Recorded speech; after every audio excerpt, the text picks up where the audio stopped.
وعلى آله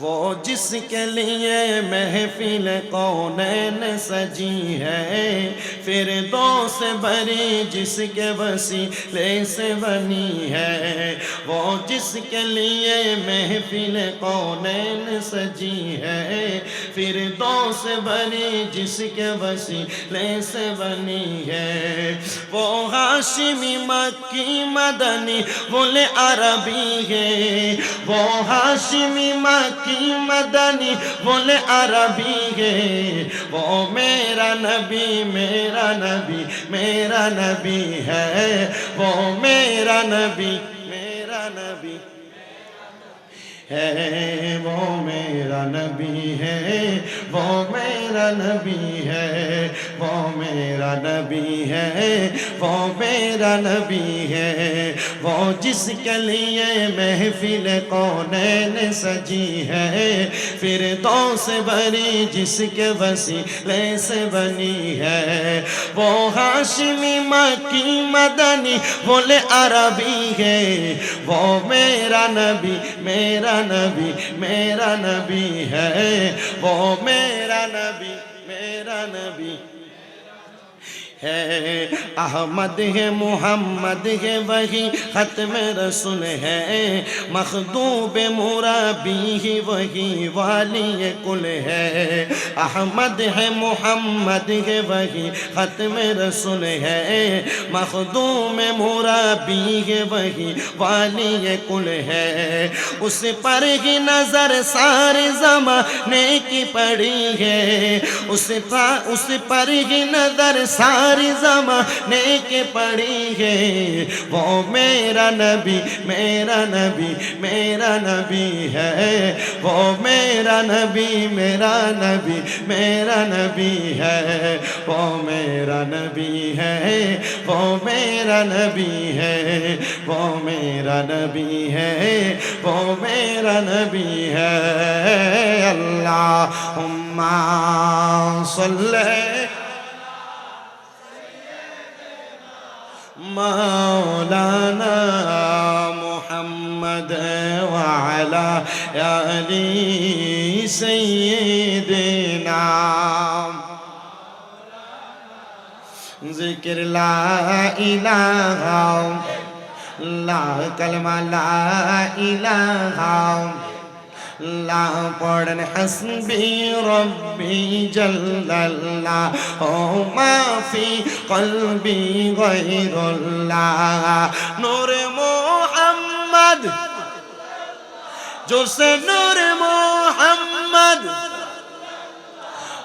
لا الہ الا اللہ، لا الہ لا الہ، قائل ہوں میں ولیوں کا عبد القادر جیلانی کا، قائل ہوں میں ولیوں کا حضرت خواجہ اجمیری کا، مانتی ہے ہر جب دل سے، مانتی ہے ہر جب دل سے، جر جر پیرو مرشد کا، لا الہ لا الہ، হায়রে অনেক দূরে মদিনা আমরা কেমনে যাব জানি না। বলেন আমরা মদিনা যাইতে চাই কি চাই না? কারা কারা যাইতে চাই জবান খুলে একটু ডান হাতটা তুলে আল্লাহরে দেখান আর মুহাব্বত একটা তাকবীর হবে। সবাই তো জোরে তাকবীর। নারায়ে তাকবীর। মুহাম্মাদুর রাসূলুল্লাহ সাল্লাল্লাহু আলাইহি ওয়াসাল্লাম।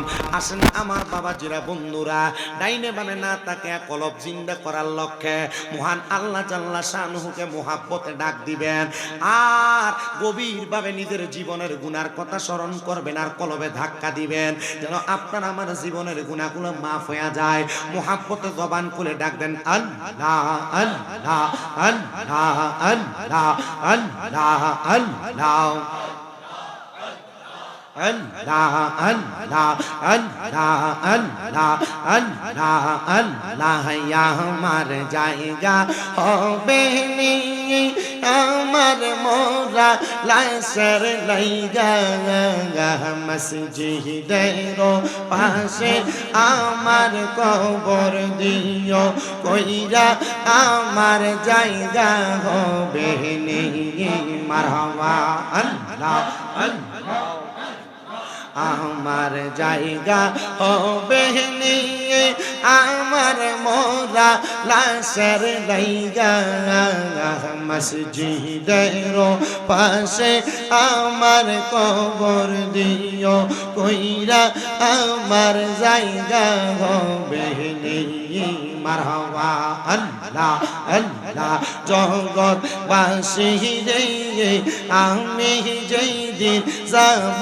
মারা দুনিয়া ছাড়িয়া ভাই বন্ধু আত্মীয় স্বজন যাবে রে বলিয়া তোমরার দুয়ার মাঝে শরীক রাখিও করিয়া আমার জায়গা হবে নি মারহাবা আল্লাহ জবানটা খুইলা আল্লাহ আল্লাহ আমার জায়গা হবে নি আমার মোরা লাশের লাইগা মসজিদের পাশে আমার কবর দিও কইরা আমার জায়গা হবে নি মারহাবা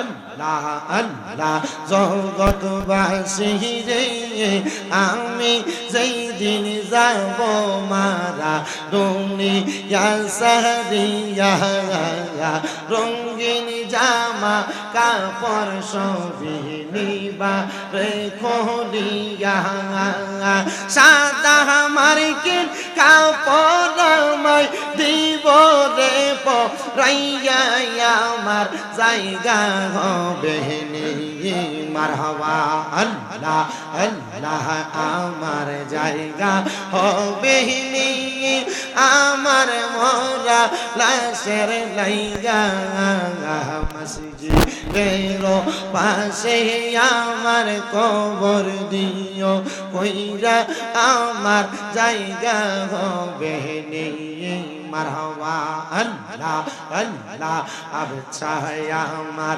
আল্লাহর বন্ধু কোন সন্দেহ না আইয় রে আমি মুর্শিদ নামে বড় শান্তি পাই মারহাবা আল্লাহ বাহাদুর শাহ আমার আল্লাহর বন্ধু কোন সন্দেহ না আইয় গো আমি মুর্শিদ নামে বড় শান্তি পাই মারহাবা আল্লাহ আল্লাহ বাগদাদি আমার আল্লাহর বন্ধু কোন সন্দেহ নাই মুর্শিদ আমি মুর্শিদ নামে বড় শান্তি পাই মারহাবা আল্লাহ আল্লাহ মুর্শিদ আমার গলার মালা মুর্শিদ আমার গলার মালা মুর্শিদ আমার জানের জান মুর্শিদ পাইলে কোলে লইয়া দৌড়াইতাম পরাণ মারহাবা লা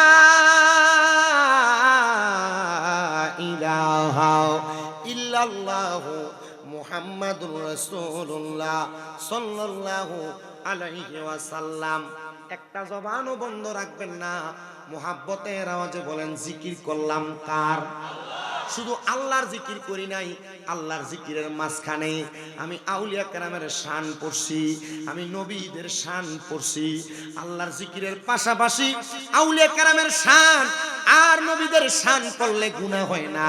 আউলিয়া কেরামের শান করলে গুনাহ মাফ হয়, আর নবীদের শান করলে, নবীদের জিকির করলে, নবীদের স্মরণ করলে আমাদের গুনাহের কাফারার পরে আমাদের ইবাদত হয়ে যায়। এ মুসলমান ইমানদার, আমাকে সাবজেক্ট নির্ধারণ করে দেওয়া হয়েছে নবীদের মুজিজা সম্পর্কে বলার জন্য। আমি জানি না আমার পাপী মুখে কি নবীদের মর্যাদা সম্পর্কে, মুজিজা সম্পর্কে বলবো, তবে আমি আপনাদের কাছে আল্লাহ তাআলার কালামে হাকিম থেকে দুইটা আয়াতে কারিমা তেলাওয়াত করেছি, যেখানে আমার আল্লাহ তাআলা অত্যন্ত সুন্দরভাবে বলেছেন, ইয়া আইয়ুহাল্লাযীনা আমানু, আল্লাহ তাআলা বলেন হে ঈমানদাররা, ইত্তাকুল্লাহ, তোমরা আমি আল্লাহকে ভয় করো, ওয়াল তানজুর, তোমাদের প্রত্যেকের তাকানো উচিত, নাফসুম মা কদ্দামাত লিগাদ, তোমাদের পূর্ববর্তীদের দিকে তারা তাদের আগে কি প্রেরণ করেছে। আল্লাহ আবার বলেন ওয়াত্তাকুল্লাহ, তোমরা আমি আল্লাহকে ভয় করো। এরপরে আল্লাহ তাআলা ঘোষণা করে, বান্দা ইন্নাল্লাহা খবীরুম বিমা তা'মালুন, নিশ্চয় আল্লাহ তাআলা তোমাদের অন্তরের সকল খবর সম্পর্কে অবহিত। এ আমার মুসলমানেরা, আমি ডাইনে বামে না যাই, ডাইরেক্ট আয়াতে কারিমার আমার আলা হযরত ইমাম ইশকে মুহাব্বত ইমাম আহমদ রাজা খান ফাজলে বেরলভী ওনার তাফসিরে কানজুল ঈমান, হযরতে আহমদ ইয়ার খান নঈমি রাহমাতুল্লাহ আলাইহি ওনার তাফসিরে নূরুল ইরফানের মধ্যে অত্যন্ত সুন্দরভাবে এই আয়াতে কারিমা তাফসীর করতে যাইয়া আল্লাহ নবী একটা হাদিসে মুবারক এখানে কোট করেছেন। হযরতে জাবির ইবনে সামুরা রাদিয়াল্লাহু তাআলা আনহু হাদিস বর্ণনা করেন। তিনি বলেন, আমি আমার নবীকে প্রশ্ন করলাম, ইয়া রাসূলুল্লাহ, ইয়া হাবিবাল্লাহ, নবী গো, আপনি বলেন না আল্লাহ তাআলার কেমনে বান্দা ভয় করব? এই আয়াতে কারিমার মধ্যে আল্লাহ তাআলার ভয় করার কথা দুইবার কেন বললেন? আমার দয়াল নবী ডাক দিয়া কয়, জাবির ইবনে সামুরা, আমি দয়াল নবী তোমাদের সামনে বয়ান করতেছি। নবীজির সামনে একজন না দুইজন না 70 জন সাহাবায়ে কেরাম বসা। আমার নবী বলেন, শোনো, আমি কেন আমার এই মজলিসের মধ্যে বসে থাকা অবস্থায় আমি তোমাদেরকে আল্লাহর ভয়ের কথা দুইবার বললাম জানো? জাবির ইবনে সামুরা, ইয়া রাসূলুল্লাহ, নবী গো, কারণটা কি আপনি বলেন না? আমার নবী কই 70 এবং 72 জন সাহাবায়ে কেরামের মাঝখানে দুইটা মুনাফিক বসে আছে, যারা এখানে বসে বসে আমি নবীর জবান মুবারকের কথাগুলা ইহুদিদের কাছে যা বেচা কেনা করে।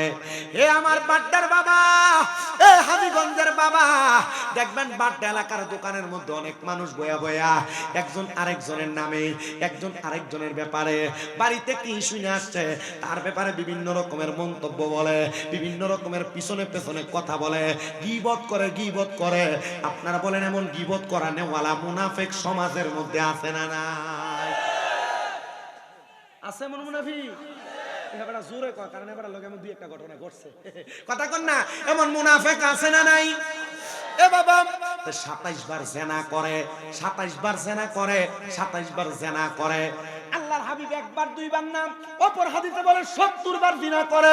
এ বাবা, আপনি যদি আপনার আম্মা জানের সাথে মেলামেশা করার গুনাহ একবার গীবত করার কারণে আপনার আমলনামার মধ্যে লেখা হয়, আপনি কোনোদিন গীবত করবেন না। এই গুনাহের কথা যদি আপনার স্মরণ হয়, আপনি কোনোদিন পরনিন্দা করবেন না।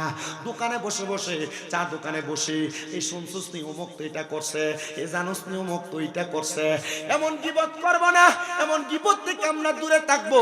আম্মা জান আয়েশা সিদ্দিকা রাদিয়াল্লাহু তাআলা আনহা বলতেছেন, আমি আমার নবীজির সাথে উস্তুনে আয়েশার নিচে বসা, সুবহানাল্লাহ কন্যা, কোথায় বসা? উস্তুনে আয়েশার সাথে। উস্তুনে আয়েশা হান্নানা না, আমার নবীজির মদিনাতুল মুনাওয়ারা রওজা মুবারক এবং নবীজির মিম্বর, এই বরাবর তিনটা ফিলার আছে, তিনটা বড় বড় গাছ।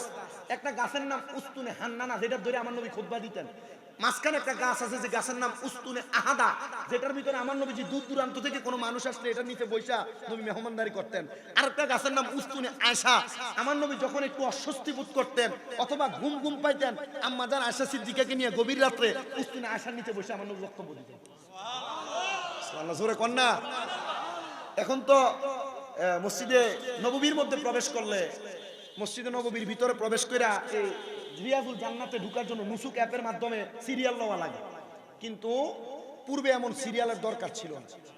আমি গত বছর যখন গেছি উমরাতে, আমি ঢুকার পর আমি দেখলাম যে অবস্থাটা বেশি ভালো না, মনে হয় নামাজ 2 রাকাতে পড়া যাইব। রিয়াজুল জান্না কিন্তু স্বাভাবিক জায়গা না। রিয়াজুল জান্নার ভিতরে আমার রাহমাতুল লিল আলামিন নবীজি এই জায়গাটারে জান্নাতের একটা টুকরা বইলা গেছে। কেমনে জানি একটু কিপটামি করে করে সুবহানাল্লাহ খায়। তাবারুকের মোটামুটি নমুনা যেটা আছে এটা আপনারা সুবহানাল্লাহর আওয়াজের কাছে একটু ফাল্লা দিয়ে ফাটতেছে না, একটু মহাব্বতে কোন সুবহানাল্লাহ। আমি এই জায়গাত নামাজ পড়তেছি, আমি ঠিক আল্লাহ রসুলের রওজা মুবারকটা যেদিকে সোনালী যে ফিলার এই একটা সিরিয়াল আছে এখান দিয়ে দাঁড়ায় 2 রাকাত পড়ছে। আমি দেখতেছি মোতোয়ারা ডাকতেছি আল্লাহ হাজি তাল তাল তাল তাল যান থেকে তাড়াতাড়ি। আমি এখান থেকে লইরে আবার সামনের কাতারে গেছি, কারণ 2 রাকাতের বেশি তো পড়া যেত না। এনে পড়ছি 2 রাকাত। চিন্তা করলাম এত কম নামাজ পড়বো, জান্নাতের একটা টুকরা আল্লাহ কোন দিন আনে না আনে। আবার গেছি 2 রাকাত।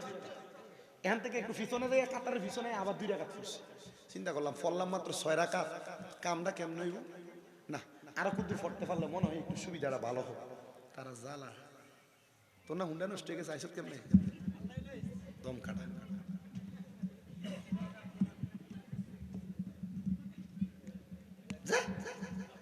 বাবা যা আর আসেনি কোন মাসুদ কো হুন্ডা লয়ে কাম দেয় দেখেছি নলুয়া রাস্তার মাথার ভিতরে খারিয়ে দিয়েছি। তো যে কথাটা আমি 6 রাকাত নামাজ পড়ছি, চিন্তা করলাম আর কুদ্দুর যদি পড়তে পারতাম। দেখেন মদিনাওয়ালা রোজার পাশে দাঁড়ায় শুধু কইতেছি ইয়া রাসূলুল্লাহ আপনার রোজার পাশে আর 2 রাকাত নামাজ পড়তে পারলে ভালো লাগতো, আর মদিনাওয়ালা সাথে সাথে কবুল করতেছে। আমি এখানে দাঁড়ায় রয়েছি, তো ওই দিক দিয়ে আমার সাথে আমি যে হজে গেছি লন্ডনের মঞ্চেস্টার থেকে আমার এক বাবা যান আবু সঈদ কবি, উনি ওইখানে গেছে। উনি যে মুতোয়া ডিস্টার্ব করবে মুতোয়ার সাথে ইংলিশে কথা কইতাছে আর আমার পিছন দিয়ে ইশারা দিতেছে। আমি আল্লাহ রসুলের যে যার মিম্বরে দাঁড়ায় খুতবা দিতেন এই মিম্বরের সিবাটার ভিতরে ঢুকে গেছে। 2 রাকাত করে শর্টকাট 3 আয়াত করে দিয়ে আমি 4 রাকাত নামাজ পড়ছি, মানে মোট 10 রাকাত। মারহাবা কয় না। আর আমি মক্কাতুল মুকাররমা এবং মদিনাতুল মুনাওয়ারা, বদর, উহুদ, খন্দক একবার যতগুলা জায়গা আছে সবগুলা ঘুরার আগে যেখানে ঢুকমু ঢুকারে বের কইছে এখন কইলে হয়ে যাবা অমুক জায়গা গুগলে ঢুকে সার্চ দিয়ে লিখতাছি এই জায়গাটার কি হিস্টোরি আছে। আমার মনে হয় শুধু আমি 15 দিনের হজের সফরে যা শিখছি আল্লাহ রসুলের শান, আমার মনে হয় আমি আমার এই এত বছর বয়স যে 26-27 বছর আমি এত বেশি পড়তে পারি শুধু 14 দিনে। আর রাহিকুল মাখতুম পড়ছি পুরা খন্ড, পড়ার পরও দেখছি যে না ওইখানে যাই আর গুগলে সার্চ করে করে যা পড়ছি আল্লাহ রসুলের শান এই জায়গার ভিতরে আর বেশি পাইছি। ইংলিশে লেখা, বাংলাতে লেখা, আরবিতে লেখা। আমি এতটুকু বলতেছি, আমি উস্তুনে আয়েশা, উস্তুনে আহাদা, উস্তুনে হান্নানা এই 3 গাছ সম্পর্কে খবর নিয়ে দেখি। রাহমাতুল্লিল আলামিন নবী উস্তুনে আয়েশার পাশে মা আয়েশা সিদ্দিকার নিয়ে বসা, বনু কুরাইজা গোত্রের এক মহিলা আয়েশা আল্লাহ রাসূলের কাছে কাঁদতেছে, নবীজির কাছে কান্দে। এই বনু কুরাইজার মহিলা, মা বোনেরা শুনেনি পর্দার আড়ালে, মহিলার লেগে কাম হইবে। মহিলা কান্না করেন কেন? আম্মা জান আয়েশা সিদ্দিকা রাদিয়াল্লাহু তাআলা আনহা বলেন, আমি বনি কুরাইজার ওই মহিলারে দেখে আমি আবার নবীজির চোখের আড়াল হয়ে গেলাম। আমি দেখলাম আমার নবীজির সামনে মহিলাটা কান্না করতেছে। আল্লাহর হাবিব প্রশ্ন করেন, এ বনু কুরাইজার মহিলা কান্না করার কারণটা জানতে চাই। মহিলা ডাক দিয়ে কই, ইয়া রাসূলুল্লাহ, আমি আমার যে মায়ের গর্ভ থেকে জন্মগ্রহণ করেছি আমার আম্মা জান গতকালকে ইন্তেকাল করেছেন। ইয়া রাসূলুল্লাহ, আমার আম্মা জানের হিউজ পরিমাণ অনেক সম্পদ আছে। নবী গো, আমার আম্মা জান ইন্তেকাল করার সময় জবানটা বোবার মতো হয়ে গেছে, কথা বলতে পারে নাই। অনেক মানুষ এভাবে মারা যায় না? আমার নবীকে বলেন, ইয়া রাসূলুল্লাহ, আমার মা যে এমন ভাবে মারা গেছে নবীজি আমার মনে হইতেছে আমি আমার আম্মা জানকে বোবা হওয়ার আগে কালেমা পড়াইছিলাম। নবী গো, আমার আম্মা জান যদি কথা বলতে পারতেন, আম্মা জানের এত সম্পদ থেকে আমার মনে হয় আমার আম্মা জান সাদাকা করতেন। সাদাকা করতেন? বলে হ্যাঁ ইয়া রাসূলুল্লাহ, এখন আপনি আমাকে বলেন না আমি কি আমার মায়ের দেওয়া সম্পদ থেকে সাদাকা করতে পারবো কিনা? আপনারা যারা আপনাদের বাবার সম্পত্তি ব্যবহার করেন, আপনারা যারা আপনাদের মায়ের ওয়ারিসদার সম্পত্তি ব্যবহার করেন, মা বাবার সম্পত্তি ব্যবহার করলে চলবে না। মা বাবার দেওয়া সম্পত্তিকে আপনি আল্লাহর রাস্তায় মাঝে মাঝে ব্যয় করা লাগবে। আমি আপনাদের কাছে আমার বয়ানের ধারাবাহিকতায় কিছু কথা বলে যে একটু মনোযোগ দিয়ে শোনার চেষ্টা করেন। আল্লাহর হাবিব বলেন, এ মহিলা, তুমি যদি চাও তোমার এই টাকা পয়সা সম্পদ থেকে তুমি তোমার মায়ের পক্ষ থেকে তুমি আল্লাহর রাস্তার মধ্যে সাদাকা করতে পারো। ইয়া রাসূলুল্লাহ, আপনি বলেন না গো নবী, আমি কি সাদাকা করলে আমার আম্মা জান শান্তি পাবে, আমার আম্মা জানের রুহুটা শান্তি পাবে? নবী আমার বলে, মহিলা তুমি তোমার আম্মা জানের পক্ষ থেকে পানি সাদাকা করো। মহিলা ডাক দিয়া কই, ইয়া রাসূলুল্লাহ, নবী গো, আমি আপনি সাক্ষী থাকেন, আমি আমার আম্মা জানের মুহাব্বতে আমি এই জায়গার মধ্যে আরবের মানুষ এবং আরবের বেদুইনদের জন্য তারা যেন পানি আহার এবং পান করতে পারে, আমি এই জায়গাতে একটা কূপ খনন করে দিলাম।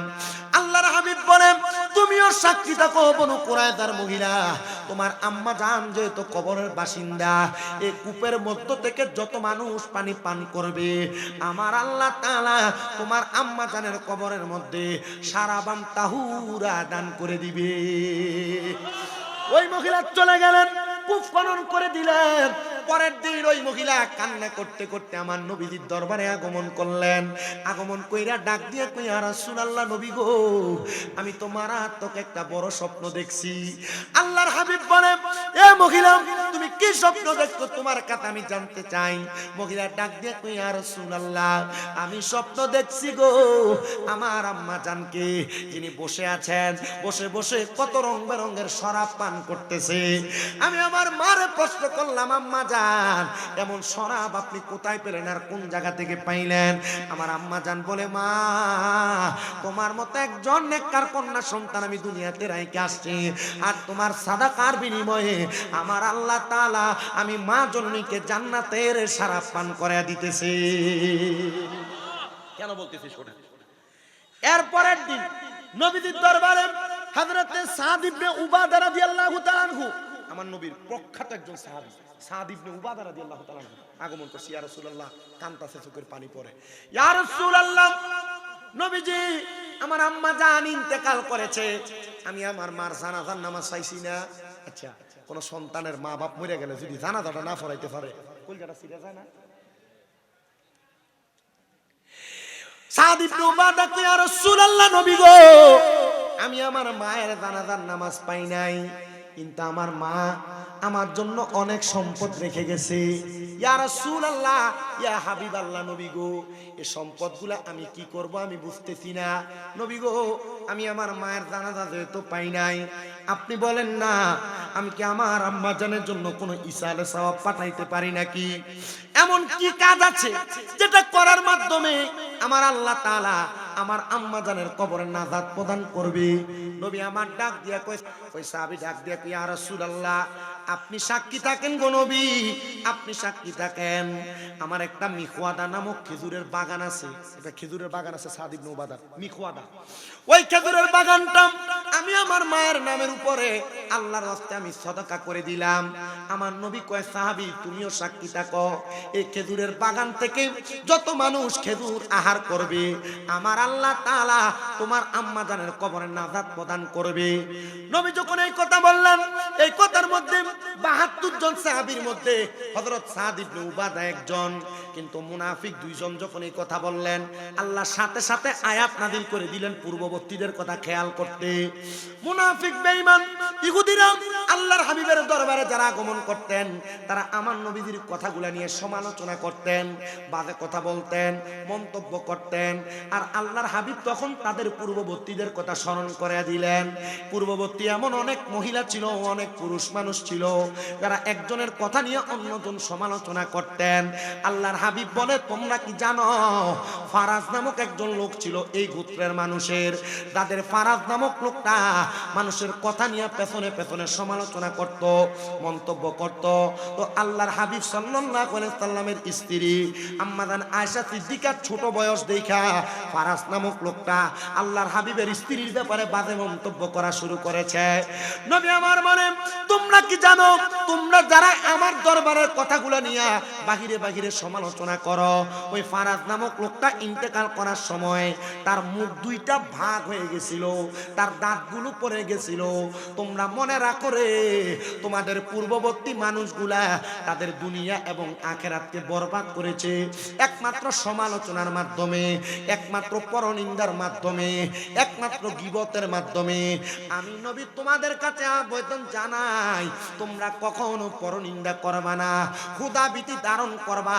যখন কোনো মানুষের ব্যাপারে গীবত তোমার মুখে আসবে, ঠোঁটে আসবে, তোমার মনে আসবে, তখন তুমি আল্লাহ তাআলার দরবারে চক্ষু বন্ধ করে ইরাদা করবা, আল্লাহ এই মুহূর্তে আমি আমার নফসকে কুরবানি করলাম।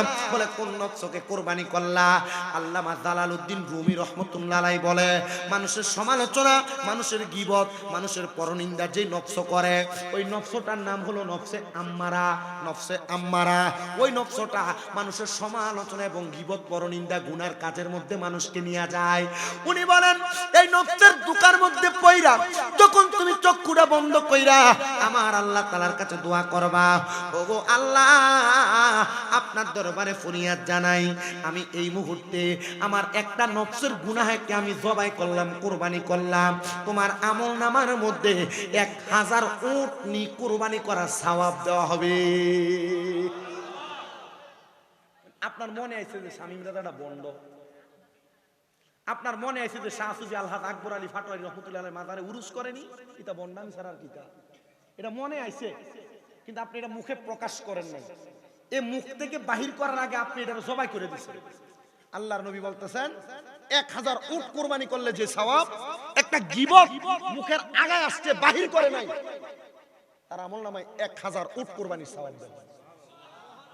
আপনার কষ্ট হইতেছে? যেহেতু রাহমাতুল লিল আলামিন নবীর মুজিজার বয়ান, আমি আপনাদের কাছে বিভিন্ন দিকের বয়ান করে করে নবীজির মুজিজাগুলা তুলে ধরার চেষ্টা করব। এবার আসেন আমার নবী রাহমাতুল লিল আলামিন নবীর দরবারে হযরত ওমর ইবনে খাত্তাব রাদিয়াল্লাহু তাআলা, বেশি উপরের ক্লাস না, মাত্র মাদ্রাসার ক্লাস, আলিম প্রথম বর্ষের ভিতরে হাদিসে মিশকাতুল মাসাবিতে হাদিস শরীফটা কত সুন্দর করে দেওয়া। হযরত ওমর রাদিয়াল্লাহু তাআলা আমার নবীজির দরবারে বিচার নিয়ে আসছে, ইয়া রাসূলুল্লাহ, জি নবীজি আপনি জানেন আপনার দরবারে যে আমি আগমন করি, আমি যে আপনাকে বেশি মুহাব্বত করি, আপনার সঙ্গে কথোপকথন করি, আপনার সঙ্গে আমার একটা প্রেমের সম্পর্ক। ইয়া রাসূলুল্লাহ, নবী গো, ও মায়ার নবী রাহমাতুল লিল আলামিন নবী, আমাকে অন্যান্য সাহাবায়ে কেরাম আমার আগে আসার জন্য চেষ্টা করে। নবী আমার ডাক দিয়ে বলে, ওমর তোমার আগে আসার চেষ্টা করে, কিন্তু তারা তোমার আগে আসতে পারে না। আমার রাহমাতুল লিল আলামিন নবী যখনই জবাব দেয়, হযরত ওমর ইবনে খাত্তাব বলে, ইয়া রাসূলুল্লাহ, এখন থেকে আমি আরো আগে আপনার দরবারে আসার চেষ্টা করব, আরো আগে আসব। আমার নবী ডাক দিয়ে কই, এরপরের দিন হযরত ওমরের নামে আমার কাছে আমি নবীর আরেকজন সাহাবা বিচার নিয়ে আসছে। ইয়া রাসূলুল্লাহ, হযরত ওমর আমাকে গালের মধ্যে আঘাত করছে, একটু রাগান্বিত সাহাবী, জোরে থাপ্পড় মারছে। কি করছে? আমার নবীজি প্রশ্ন করেন, এ সাহাবী হযরত ওমর তোমাকে এমনি এমনি আঘাত করে নাই, কারণ সাহাবায়ে কেরাম হলো আমাদের সত্যের মাপকাঠি। সাহাবায়ে কেরাম যদি বেইনসাফের সাথে আঘাত করে, এটা হতে পারে না, আমরা তাদের থেকে শিখব। নবী আমার ডাক দিয়া কই, শোনো, আমার ওমর যদি তোমাকে আঘাত করে থাকে ঠিক করেছে। হযরত ওমর রাদিয়াল্লাহু তাআলা আনহু দেখছে যে বিশাল লই ওই সাহাবী আগমন করছে, মাথাটা নিচা কইরা আল্লাহর হাবিবের দরবারে আগমন করছে। আমার নবী রাহমাতুল লিল আলামিন নবীকে, ইয়া ওমর, ওমর তুমি যে সামনে আসছো, ওমর কথা বলে না, আজকে সালামও দিছে একবারে নিম্ন ভাষায়। অন্যদিন আসসালামু আলাইকুম ওয়া আসসালাতু ওয়াসসালামু আলাইকা ইয়া রাসূলুল্লাহ, সালামুন আলাইকা ইয়া রাসূলুল্লাহ কে সালাম দেয়, কিন্তু এই দিন হযরত ওমর একবারে নিচা সুরে সালাম দিছেন। জোরে কয় না তো সুবহানাল্লাহ। আমার নবী প্রশ্ন করে না, ওমর তুমি কেন ওই সাহাবীকে আঘাত করলা? নবী আমার জিজ্ঞাসা করে, ইয়া ওমর, তুমি আমার দরবারে আসতে কেন আজকে দেরি হইল? আপনার কি কষ্ট হইতেছে? হুজুর বিরানি কি আমার ফরফর দিবেন না? ফজর সময় আখির মুনাজাত আমার পরে আইব কেডা? আপনি আখির মুনাজাত করেন, আচ্ছা ঠিক আছে। আমার নবীজি জিজ্ঞাসা করছে কি, আজকে আসতে দেরি হচ্ছে কেন? তো রাহমাতুল লিল আলামিন নবীর হযরত ওমর রাদিয়াল্লাহু তাআলা বলে, ইয়া রাসূলুল্লাহ, আমার জুতা লুকে এলেছে, জুতা। মারহাবা কয় না? কি লুকে ফেলছে? আমার জুতা লুকে ফেলছে। রাহমাতুল লিল আলামিন নবী মুস্কি মুস্কি হাসে। ওই সাহাবীর মনটা বেদার হয়ে গেছে। ইয়া রাসূলুল্লাহ, ও মায়ের নবী, আপনার কাছে জানতে চাই, আপনি কি হযরত ওমরের বিচার করবেন না? আমার নবী মুস্কি মুস্কি হাসে আর ডাক দিয়া বলে, মুহাব্বতের সাথে আদরের সম্পর্কে আঘাতপ্রাপ্ত হইলে এ আঘাতের কোনো বিচার হয় না, এ আঘাতের কোনো বিচার হয় না। ওই সাহাবী বলে, ইয়া রাসূলুল্লাহ, আমি তো আপনারও মুহাব্বত করে আসার জন্য হযরত ওমরের জুতাটা লুকাইছিলাম। তো হযরত ওমর রাদিয়াল্লাহু তাআলা আনহু কেন আমার গালে আঘাত লাগাইলো? বলে, হযরত ওমর যে তোমার আগে মদিনাতে আসতে পারবে না, এই জন্য তোমার গালের মধ্যে আঘাত লাগাইয়া দিছে। এ সাহাবী রে, তুমি আমার ওমরের প্রতি রাগান্বিত থাকবা না। আল্লাহর হাবিব সাল্লাল্লাহু আলাইহি ওয়াসাল্লাম বলে, কোন মুসলমান যদি কোন মুসলমানের প্রতি রাগান্বিত থাকে আর যদি ইসলামের স্বার্থে মুহাব্বতের স্বার্থে ওই রাগটাকে ত্যাগ করে, আমি নবীজি তার দিকে মুস্কি হাসি দিব এবং তার হাতে ধরে ধরে আমি নবী জান্নাতে নিয়ে যাব। রাগের হাদিস, রাগের। আপনারা যে রাগ করেন না, ইসলামের স্বার্থে মানা করে রাগ বলে করেন আব্বা, আরে করেন রাগ, ভাই বেরিয়ে লোক করেন না রাগ, এটা রাগ বেশি, অন্যদিকে ফিরে উঠতে থাকেন আপনারা। আপনার কি কষ্ট হইতেছে? আমি জানি না আসলে আপনারা কোন লেভেলের ওয়াজ শোনেন। আমি এদিকে আর আইছিলাম না, কোনো দিকে এ মাহফিল আইছি না, তবে এদিকে ভিতরে গেছিলাম, আমার মনে আছে। খাদিয়ে কম দানের পরে আর রাখি না,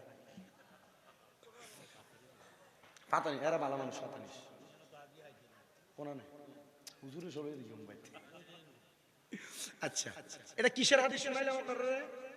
রাগ রাগ রাগ রাগ করেন না, রাগ না করলে লাভ আছে নি? যদি নবীরে মনে করেন যে রাহমাতুল লিল আলামিন হাতে ধরে জান্নাতে যাইবেন নবীজির, তাহলে রাগ করা বন্ধ। আল্লাহ কবুল করো। আমার নূরের নবী রাহমাতুল লিল আলামিন নবী আমার শোনায় দে উম্মত, তাহলে আমি নবীজি তার হাতে ধরে কোথায় নিয়ে যাব? জান্নাতে নিয়ে যাব। মারহাবা কোন? এবার আমার নবীজি রাহমাতুল লিল আলামিন নবীর সাহাবায়ে কেরামের ঘটনা থেকে নবীর মুজিজা বুঝলেন। নবীজি শুধু জান্নাতে নিয়ে যাবেন, দেখেন দুনিয়াতে জান্নাতে সুসংবাদ দেয় রাহমাতুল লিল আলামিন নবীজি।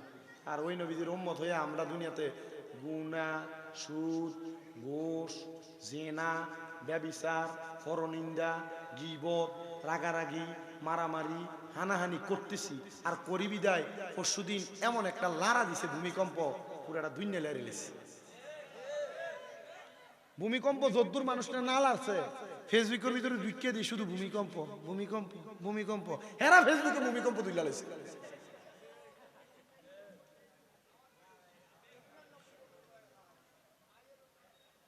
এরম ভূমিকম্প আর দেখেন না। আমি নিজে 13 হয়েছি না ভূমিকম্প, আইয়াছিলাম ঘুমে।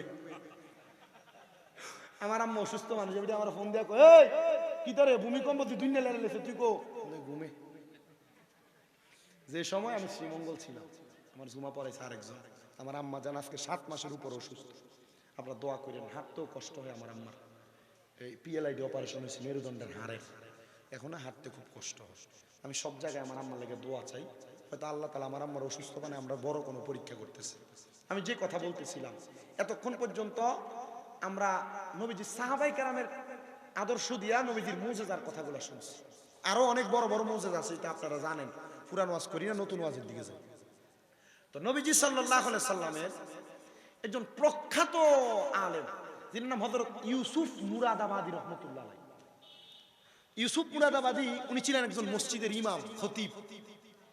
ইউসুফ মুরাদাবাদী রহমাতুল্লাহ আলাইহি বলেন, আমার একটা ফুত ছিল, হ্যাঁ একটু উদাস চলাফেরা করতেন। কি চলাফেরা করতেন? উদাস চলাফেরা করতেন। তা আমার সন্তানকে বাদশার লোকেরা রাস্তায় পাইয়া ধরে নিয়ে যায়, আটকে ফেলছে। তো হযরত ইউসুফ মুরাদাবাদীর কাজ ছিল, উনি যখনই অবসর থাকতেন উনি রহমতের নবীর উপর দুরূদ শরীফ পড়তেন। তা আস্তে সুবহানাল্লাহ কইলেন, আর মুহাব্বতে কোন না সুবহানাল্লাহ। হযরত ইউসুফ মুরাদাবাদী বলেন, আমার সন্তানটাকে মুরাদাবাদ এলাকার বাদশা তার ঘরের মধ্যে, তার জেলখানার মধ্যে বন্দি করে রাখছেন। আমি ইউসুফ মুরাদাবাদী, আমি সব সময় আমার নবীজির উপর দুরূদ শরীফ আদায় করতাম। কিন্তু ওই দিন আমি আমার নবীজির উপর দুরূদ শরীফ আদায় করতে পারি না, আমার সন্তানের টেনশনে, আমার পরিবারের। হযরত ইউসুফ মুরাদাবাদী বলেন, জগতের মানুষ তোমরা শুনে নাও, আমি যখন এমন টেনশন করতে লাগলাম, হঠাৎ টেনশনে আমার পুরোটা রাত্রি যখন অতিবাহিত হয়ে যায়, আমি দেখলাম আমার ঘরের দরজার মধ্যে কে যেন আওয়াজ দেয়। আমি দরজাটা খুইলা দেখলাম গো, আমার ঘরের সামনে মুরাদাবাদ এলাকার বাদশা হাজির হয়ে গেছে। তার ঘোড়া, তার সম্পদ, টাকা পয়সার ডাল নিয়ে আমার খাস দরবারে হাজির। আইসা ডাক দিয়া কই, ইউসুফ মুরাদাবাদী, আমার সালাম আপনি গ্রহণ করেন গো। বলে, বাদশা আপনার দরবারে মানুষ যেন তসিরে দাঁড়ায় থাকে, আর আপনি বলতেছেন আমি যেন আপনার সালাম গ্রহণ করি, কারণটা কি আপনি বলেন না? বাদশা ডাক দিয়া কই, ইউসুফ মুরাদাবাদী, যদি আপনি সালাম না গ্রহণ করেন তাহলে মদিনার নবী বেজার হয়ে যাবে। ইউসুফ মুরাদাবাদী বলে, আমার সালামের জবাবের সাথে আমার মদিনার নবীর সম্পর্ক কি তুমি বলো? উনি বলেন, আমার নবীজি রাহমাতুল লিল আলামিন, নবীর দিদারে মুস্তাফা আপনি ইউসুফ মুরাদাবাদীর কারণে আমি পাইছি। বলে, বলো কি? বলে, হ্যাঁ, আমি যে আপনার সন্তানকে গ্রেফতার করেছি, আপনি তো আমার প্রতি রাগ হয়ে আমার সালামের জবাব দেন না। ইউসুফ মুরাদাবাদী, আপনার সন্তানকে আমি দিনের দ্বিপ্রহরে মানে দুপুর বেলা গ্রেফতার করেছি। রাত্রবেলা আমি যখন আমার বাসাইন কাজ শেষ করে আমার ঘরে ঘুমাইতে গেলাম, ঘুমাইতে যাওয়ার পরে আমি ইউসুফ মুরাদাবাদী, শোনেন গো, আমি দেখলাম আমার রাজপ্রাসাদের অন্ধকার ঘরের মধ্যে সাদা রঙের পোশাক পরা কে যেন একজন মাথার মধ্যে কাপড় দেওয়া হাজির হয়ে গেছে।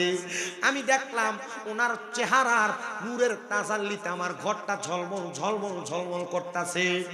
আমি আমার চোখ খুলতে পারতেছিলাম না। আমি জিজ্ঞাসা করলাম, কে গো আপনি? তিনি আমার জবাব দেই, আমি হইলাম ইউসুফ মুরাদাবাদীর রাসূল, আমার নাম হইল মুহাম্মাদুর রাসূলুল্লাহ সাল্লাল্লাহু আলাইহি ওয়াসাল্লাম। জোরে জোরে কোন সুবহানাল্লাহ। ইয়া রাসূলুল্লাহ, আমি তো আপনার উম্মত, তাহলে আপনি কেন ইউসুফ মুরাদাবাদীর নবী বললেন? নবীজি তখন ওনাকে স্বপ্নে খাস করে ইউসুফ মুরাদাবাদীর কথা বলছেন। মনে করেন এই হুজুরের নাম কি? জুবাইর হুজুর, জুবাইর আল মাহমুদ হুজুর। মনে করেন হুজুরের কোন আত্মীয় স্বজনকে গ্রেফতার, হুজুর সব সময় দুরূদ শরীফ পড়ে, কিন্তু এই আত্মীয় গ্রেফতার হওয়ার কারণে হুজুর এক রাত্র, এই রাত্র আর দুরূদ শরীফ পড়তে পারে নাই। এখন আমি হুজুরের লোক, আমার পাওয়ার আছে, আমি যাইয়া ওই লোককে স্বপ্নের ভিতরে কইলাম, এই তুই যে জুবাইর হুজুরের অমুক আত্মীয়রে গ্রেফতার করে রাখলি, জুবাইর হুজুর, আমি তো এটা তো ঠিক করলি না, তো আমার উনি জিজ্ঞাসা আপনি কে? আমি কইলাম আমি জুবাইর হুজুরের লোক। কালো আমার নবীজি তখন স্বপ্নে খাস করে বলছে, আমি ইউসুফ মুরাদাবাদীর লোক, মানে ইউসুফ মুরাদাবাদীর নবী। আচ্ছা, নবী যদি কাউকে খাস করে কোনো কিছু বলে, আচ্ছা কোনটা এটার ভিতরে আলাদা একটা ভেদ থাকে না? বাদশা ডাক দিয়া বলে, নবী আমি তো আপনার উম্মত, আপনি কেন শুধু ইউসুফ মুরাদাবাদীর নবী বললেন? আমি আপনার কাছে এই কথার জবাব চাই। বলে, জানো আমার ইউসুফ আমি নবীর প্রতি দুরূদ শরীফ আদায় করে, আর আমি রাহমাতুল লিল আলামিন নবী, আমার ইউসুফের দুরূদ শরীফের আওয়াজ আমি মদিনাতুল মুনাওয়ারায় বসে বসে শুনি, মদিনাতুল মুনাওয়ারায় থেকে থেকে শুনি। আমি জানতে চাই আমার নবীজিকে দুরূদ শরীফ আর সালাম প্রদান করলে আমার নবী আমাদের দুরূদ শুনে কি শুনে না? ওরে আমার নবী বহু দূরে, আরে ইমানদারের জানের কাছে বলেন আমার নবী বহু, আরে ইমানদারের জানের কাছে উম্মতেরা সালামে দিলে উম্মতেরা নবী শুনতে পাই, পাইলে নিরা লাই গো নবী লাই, বলেন পাইলে নিরা। তোমার দুই চরণে চুমু খাবো, দুই চরণে চরণে দুলি মাখবো গায়ে পাইলে নিরা লাই গো নবী পাইলে নিরা লাই বলেন পাইলে নিরা। আরে আমরা মৃত লাশ হইলে নবী কেউ নিবে না আমরা রে কুলে, বলেন আমরা মৃত লাশ হইলে আরে কেউ নিবে না আমরা রে কুলে। হাইরে দয়া কইরা কুলে নিবেন, দয়া কইরা নিবেন নবী মুস্তাফাই পাইলে নিরা লাই গো নবী। কয় না রে বলেন পাইলে নিরা। আপনার দুই কদমে চুমু খাবো, দুই কদমে চরণে দুলা মাখবো গায়ে পাইলে নিরা লাই গো নবী পাইলে নিরা লাই, পাইলে নিরা লাই গো নবী। মুসলমান হযরতে ইউসুফ মুরাদাবাদীর কথা আমার নবীজি মুরাদাবাদের বাদশার কাছে বলতেছে, এ বাদশা আমার ইউসুফ আজকে আমি নবীর প্রতি টেনশনে দুরূদ শরীফ আদায় করে নাই, তুমি তোমার ইউসুফের সন্তানটাকে জেলখানা থেকে ছেড়ে দাও। উনি বলেন, ইয়া রাসূলুল্লাহ নবী গো, আমি তো কোনোদিন আপনার চেহারা মোবারক দেখি নাই, আজকে আপনি আপনার চেহারা মোবারক আমার একবার দেখা দেন। আমি আল্লাহর কসম করে বলি আমি ইউসুফের সন্তানকে ছেড়ে দিব।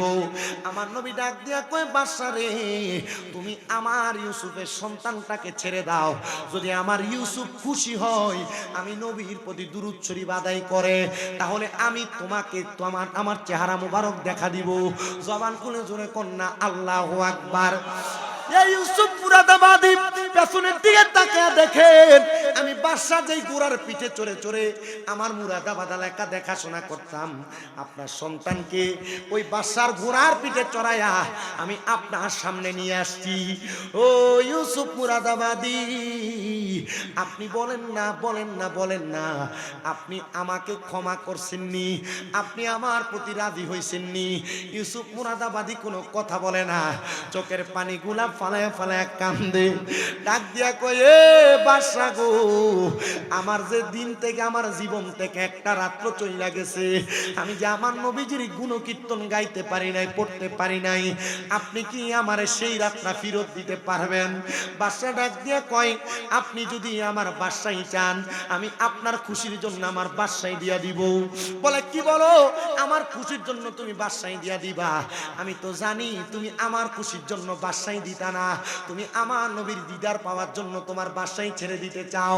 না না না, আমি তোমার বাদশাই চাই না, আমি তোমার সম্পদ চাই না, আমি তোমার রাজপ্রাসাদ চাই না, তবে যাও যাও যাও, তুমি যেন মদিনার নবীর দিদার পাও, আমি তোমার কাছে সেই কথাটাই বলে দিলাম, আল্লাহর কাছে সেই দোয়াটা করে দিলাম। ইউসুফ মুরাদাবাদী বলে, জগতের মানুষ তোমরা শোনো, বাদশা আমার কাছ থেকে চলে যায়, আমার সন্তানকে ঘোড়ার পিঠ থেকে নামায়া আমি আমার সন্তানকে আমার কাছে রাখলাম।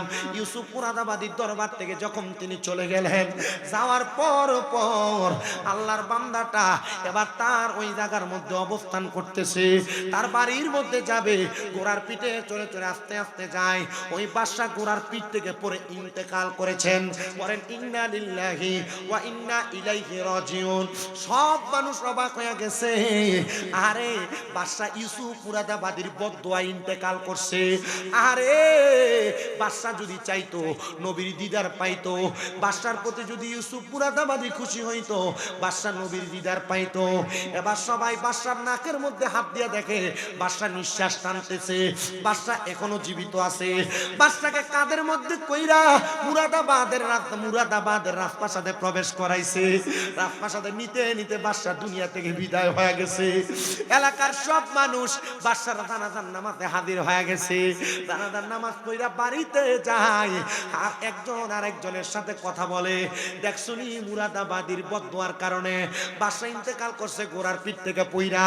আসলে অ্যাক্সিডেন্ট কইরা ঘোড়ার পিঠ থেকে পইরা মারা গেলে, কোন জায়গা থেকে অ্যাক্সিডেন্টের মাধ্যমে ইন্তেকাল করলে এটা বদদোয়ার মরণ না, এটা শহীদের মরণ। কিসের মরণ? শহীদি মরণ।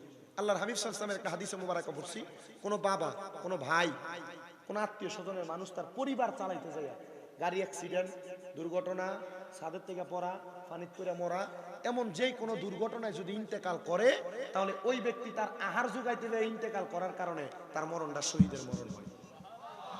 মানে আপনি যে আহার যোগাইতে যাই কামাই করেন ঠিক কথা, মসজিদে আজান দিয়ে আপনার খবর তাই না, আপনি যে শহীদের মরণ পাবেন এটার গ্যারান্টি কি?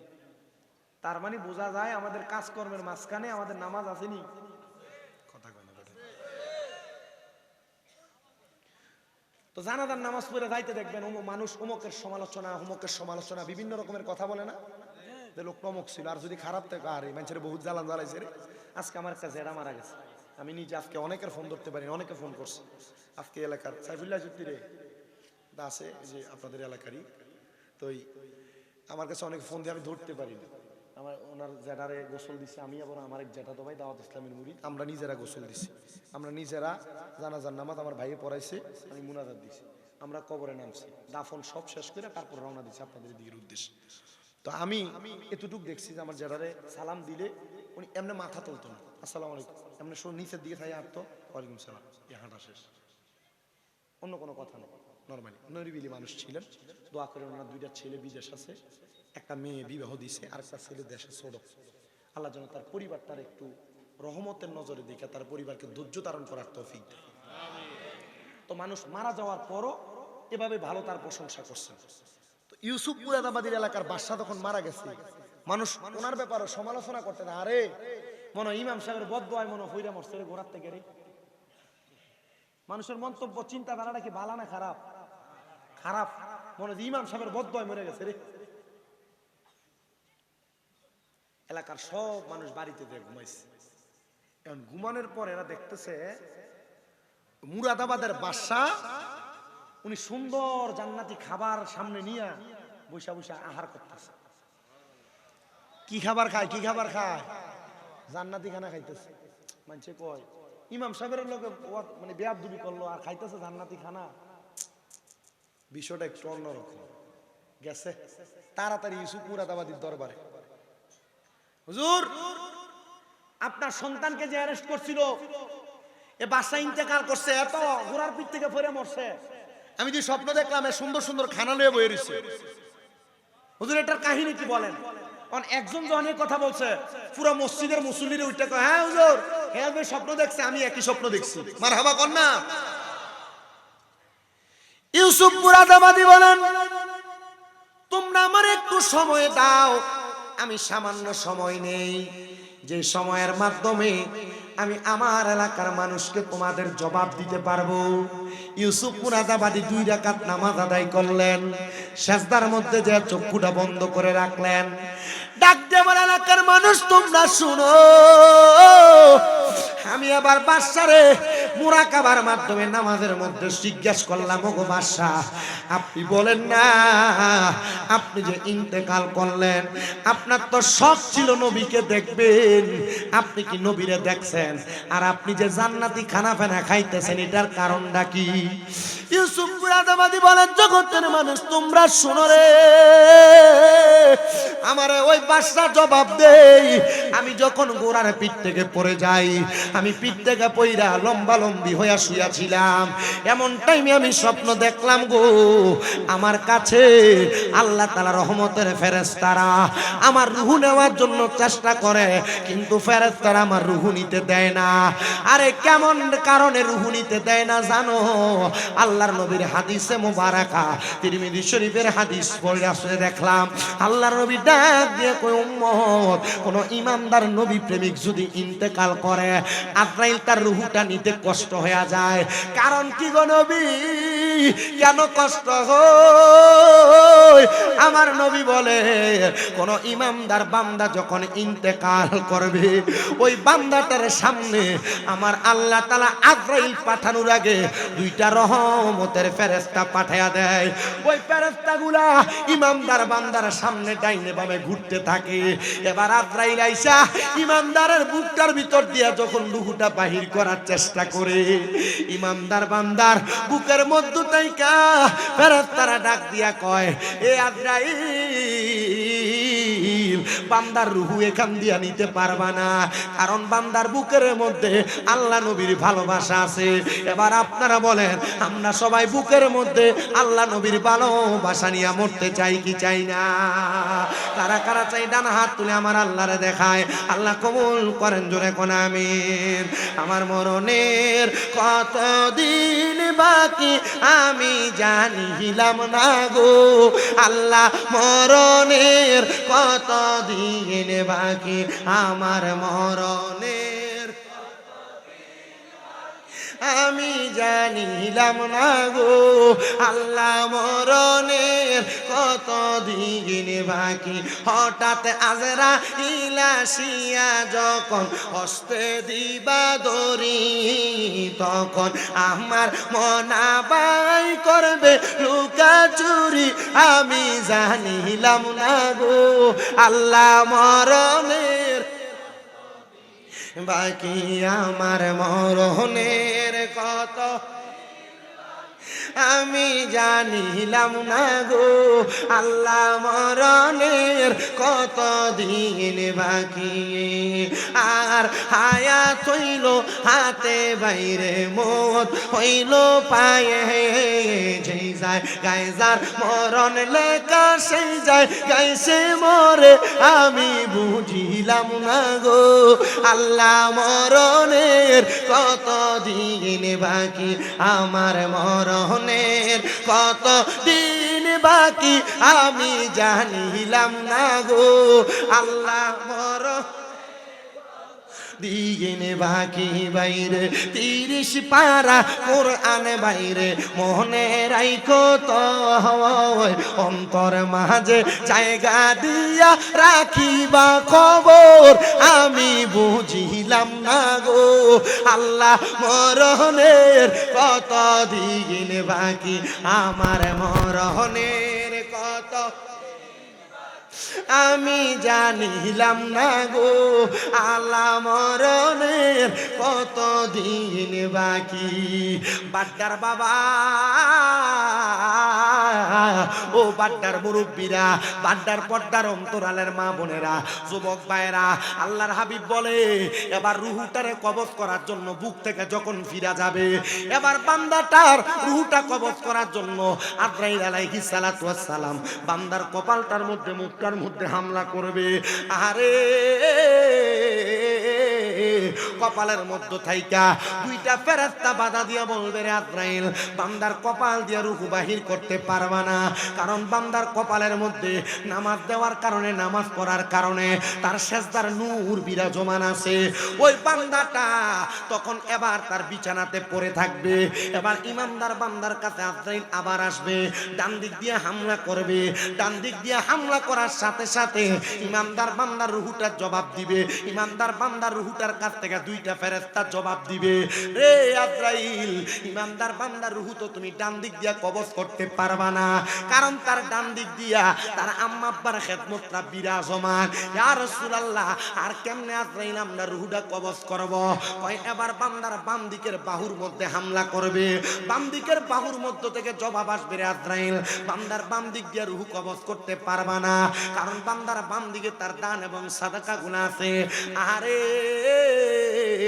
হযরত ইউসুফ মুরাদাবাদীর কাছে আবার বাদশা ডাক দিয়া কয়, জানেননি গো হুজুর, আমি যে আপনার কাছে আমার জবাব দিতে করতেছি, আমার ইন্তেকালের সময় আমার রূহ তারা নিতে পারে নাই।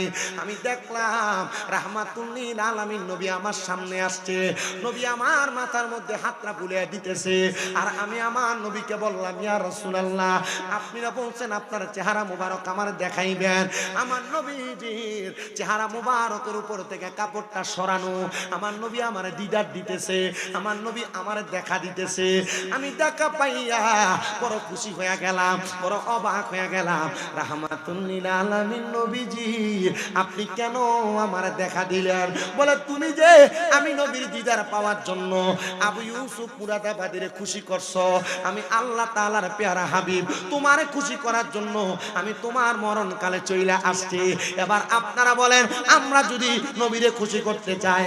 আজকে যে একজন হঠাৎ আল্লাহ পাকের খাস বন্ধু শাহ সুফি আল হাজ আব্দুরানি পাটোয়ারি রহমতুল্লাহ আলাইহি ওনার মাহফিলের মধ্যে আমরা হাজির হয়ে গেছি। আমার নবী আজকের মাহফিলের উসিলায় আমরার প্রতি রাজি এবং খুশি হইতে পারে কি পারে না? এ মুসলমান, এ নবীর উম্মতের দলেরা, আমি আপনাদের কাছে আরেকটা কারগুজারির জন্য একটা ঘটনা শোনায় দিব। যেহেতু রাত্র এখন 1:51 বাজে, তাহাজ্জুদের ওয়াক্ত না, রাত্র 1:51 বাইজা গেছে। আমি আপনাদের কাছে আরেকটা কারগুজারির ঘটনা শোনাই। হযরতে সুলতান মাহমুদ গজনবী রহমতুল্লাহ আলাইহি বড় আল্লাহ তাআলার একজন বান্দা এবং বাদশা। উনি দুনিয়ার জমিনের মধ্যে একটা খাস ইবাদত করতেন। বাদশার কাম হইল উনি দিনের বেলা ওনার এলাকা পরিচালনা করতেন, গভীর রজনীতে ঘুম থেকে উইটা তাহাজ্জুদের নামাজ পড়তেন।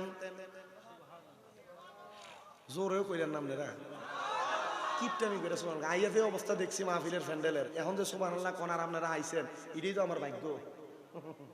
মারহাবা কন্যা, আর জোরে মারহাবা। আব্বাজি, বর্তমান সমাজের মানুষ আলেম ওলামার ওয়াজ শুনতে চায় না, এটা ভাইরাসের পাগল হয়েছে।